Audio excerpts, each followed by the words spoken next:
Assalamualaikum warahmatullahi wabarakatuh. Saya Rizky Rahmawati dari kelompok 2 PAI 6A. Di sini saya akan melanjutkan presentasi dari Bagus Wahyu Febrianto yang videonya dapat teman-teman akses melalui link YouTube di kolom deskripsi.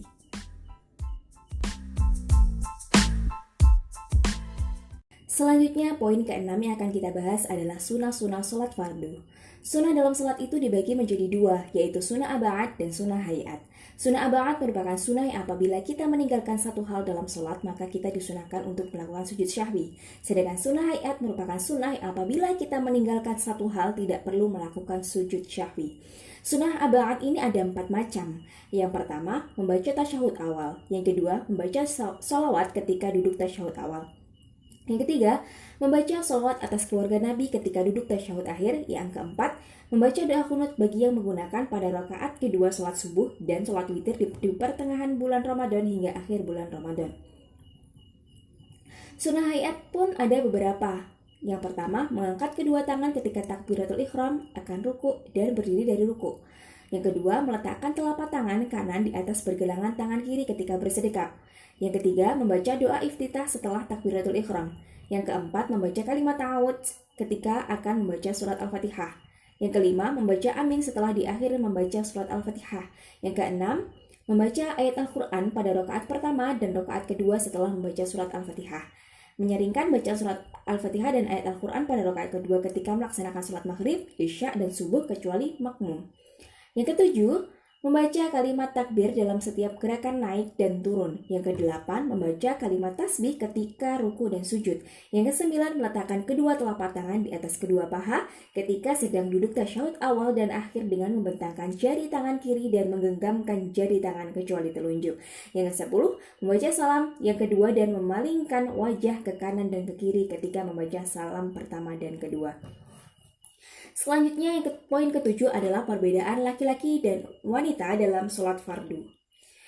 Seorang laki-laki adalah merenggangkan dua siku tangannya dari dua lambungnya waktu ruku dan sujud. Kemudian, waktu ruku dan sujud, seorang laki-laki mengangkat perutnya dari dua pahanya. Yang ketiga, menyaringkan suaranya atau bacaannya di tempat keras. Yang keempat, bila memberitahu sesuatu membaca tasbih, yakni subhanallah. Yang kelima, auratnya dalam salat antara pusar sampai lutut.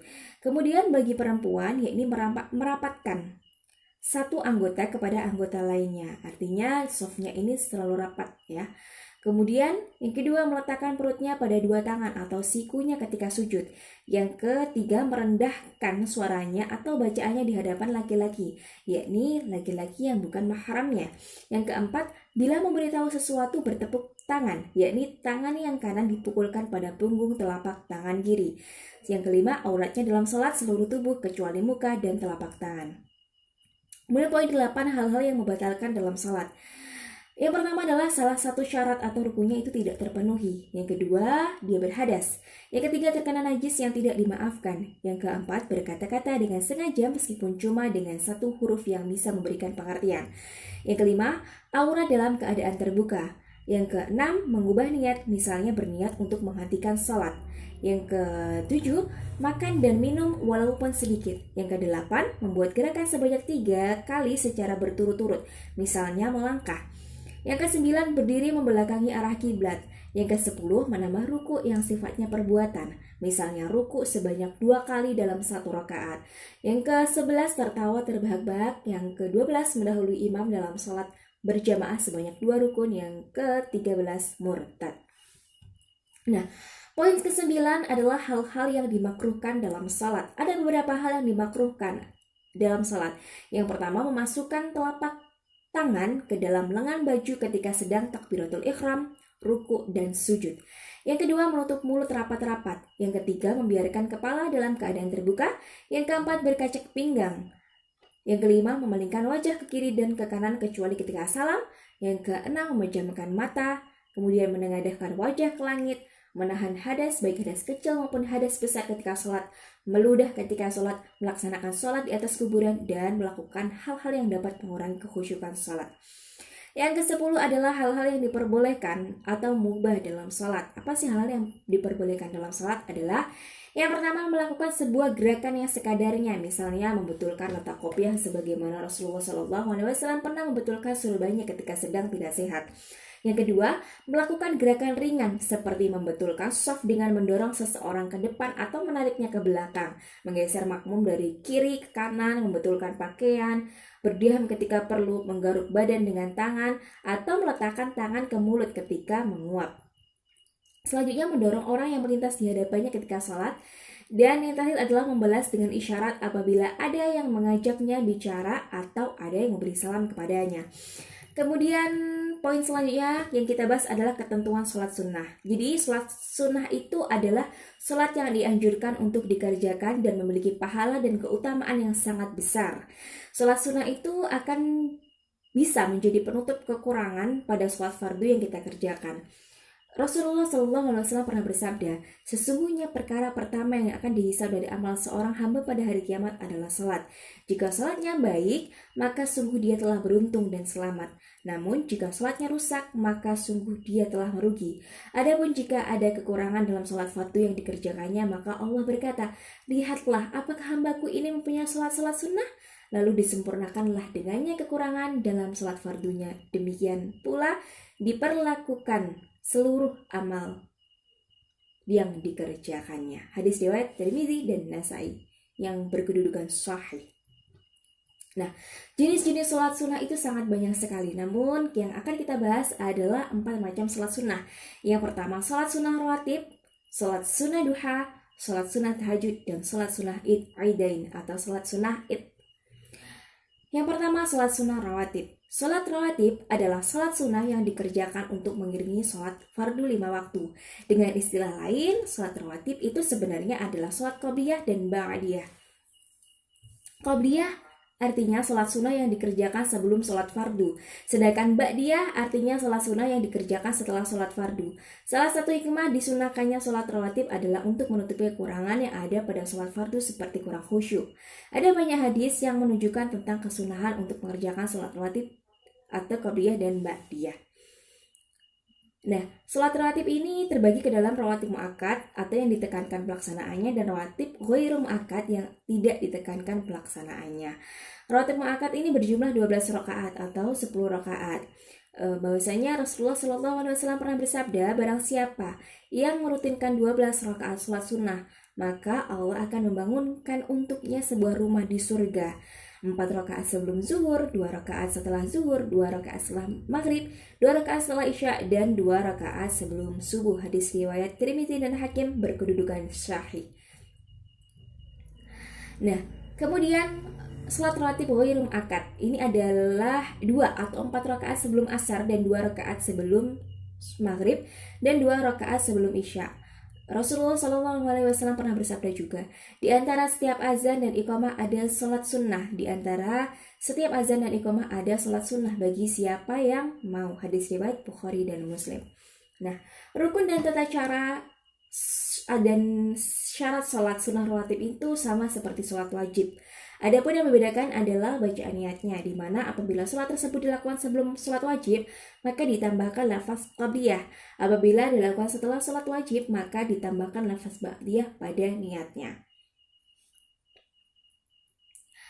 Kemudian selanjutnya yang kita bahas adalah tentang sholat sunnah duha. Sholat sunnah duha ini adalah sholat sunnah yang dilakukan seorang muslim ketika waktu duha. Waktu duha adalah waktu ketika matahari mulai naik kurang lebih 7 hasta sejak terbitnya, kira-kira pukul 7 pagi hingga waktu zuhur. Nah, sholat duha ini merupakan sholat sunnah yang dianjurkan oleh Nabi SAW. Sholat duha itu minimal dikerjakan 2 rakaat, sedangkan jumlah rakaat maksimal tidak dibatasi. Ya. Kemudian tata cara melaksanakan sholat duha ini sama seperti pelaksanaan sholat lainnya. Dalam sholat sunnah, duha dikerjakan dengan 2 rakaat dengan salam di setiap 2 rakaat. Adapun yang sholat sunnah duha adalah usolli sunatan duha ra'atini lillahi ta'ala. Kemudian sholat sunnah tahajud. Sholat tahajud adalah sholat sunnah yang dikerjakan pada waktu malam. sehingga sering disebut dengan sholat malam atau qiyamul lail. Sholat tahajud harus dilakukan setelah tidur terlebih dahulu. Jadi, jika dilaksanakan tanpa tidur terlebih dahulu, tidak dapat dikatakan sebagai sholat tahajud. Jumlah rakaat minimal sholat tahajud adalah 2 rakaat dan tidak ada jumlah maksimalnya. Hukum sholat tahajud adalah sunnah muakkad atau sunnah yang sangat dianjurkan. Anjuran untuk mendirikan sholat tahajud ini dapat kita temukan dalam Al-Quran sebagaimana firman Allah SWT yang artinya, dan pada sebagian malam hari sholat tahajudlah kamu sebagai suatu ibadah tambahan bagimu. Mudah-mudahan Tuhanmu mengangkat kamu ke tempat yang terpuji. Quran Surat Al-Isra ayat ke-79. Tata cara sholat sunat tahajud itu sama seperti sholat-sholat yang lain, yaitu setiap 2 rakaat dilakukan dengan 1 salam. Dan untuk bacaan niat sholat tahajud adalah usalli sunatat tahajjudi raka'ataini mustaqbilal qiblati lillahi ta'ala. Adapun keutamaan mendirikan sholat tahajud adalah bagi yang mendirikan akan dimasukkan ke dalam golongan-golongan orang yang bertakwa dan ahli surga. Kemudian sholat tahajud ini merupakan sebaik-sebaik sunnah dan orang yang mengerjakan termasuk golongan orang-orang salih. Selanjutnya sholat Aidain. Sholat Aidain atau sholat Aid ini ada 2, yaitu sholat Idul Fitri yang dilaksanakan pada tanggal 1 Syawal dan sholat Idul Adha yang dilaksanakan pada tanggal 10 Zulhijjah. Waktu pelaksanaannya dimulai dari terbitnya fajar hingga tergelincirnya matahari di siang hari. Dasar hukum sholat Id ini dapat diambil dalam Al-Quran, bahwasanya Allah SWT berfirman, "Fasholli lirabbika wanhar." Artinya, maka dirikanlah sholat karena Tuhanmu dan berkorbanlah. Quran Surat Al-Kautsar ayat kedua. Dalam mendirikan sholat ini ada etika sholatnya, yaitu yang pertama, mandi untuk hari Id. Yang kedua, membersihkan diri, memakai wangian dan bersiwak. Yang ketiga, memakai pakaian bagus yang dimiliki. Kemudian yang keempat, disunahkan makan beberapa butir kurma terlebih dahulu sebelum berangkat untuk sholat Id. Yang afdal jumlahnya ganjil. Adapun sebelum sholat Idul Adha, yang utama adalah tidak makan sampai kembali dari tempat pelaksanaan sholat. Selesai sholat baru boleh makan, ya. Dan seterusnya, ya. Kemudian tata cara melaksanakan sholat Id ini yang pertama adalah niat sholat Idul Fitri atau Idul Adha ketika takbiratul ihram. Untuk niat Idul Fitri seperti ini. Kemudian untuk niat Idul Adha adalah seperti ini. Kemudian yang kedua, dilanjutkan membaca doa iftitah, ya. Yang ketiga, setelah selesai dilanjutkan dengan takbir sebanyak 7 kali. Nah, sedangkan masing-masing takbir itu dipisah dengan bacaan subhanallah walhamdulillah wala ilaha illallah wallahu akbar. Dan setelah itu dilanjutkan seperti melaksanakan sholat yang lain, mulai membaca surat Al-Fatihah hingga sujud. Kemudian pada rakaat kedua, takbirnya dilakukan sebanyak 5 kali ya, dengan cara yang sama seperti pada rakaat pertama. Yakni di antara takbirnya itu dipisah dengan bacaan subhanallah walhamdulillah wala ilaha illallah wallahu akbar. Nah, setelah selesai, khatib mulai menyampaikan 2 khutbah dan penyampaiannya harus beruntun. Demikian penjelasan dari kami kelompok 2, semoga bermanfaat dan menambah wawasan bagi semuanya. Wassalamualaikum warahmatullahi wabarakatuh.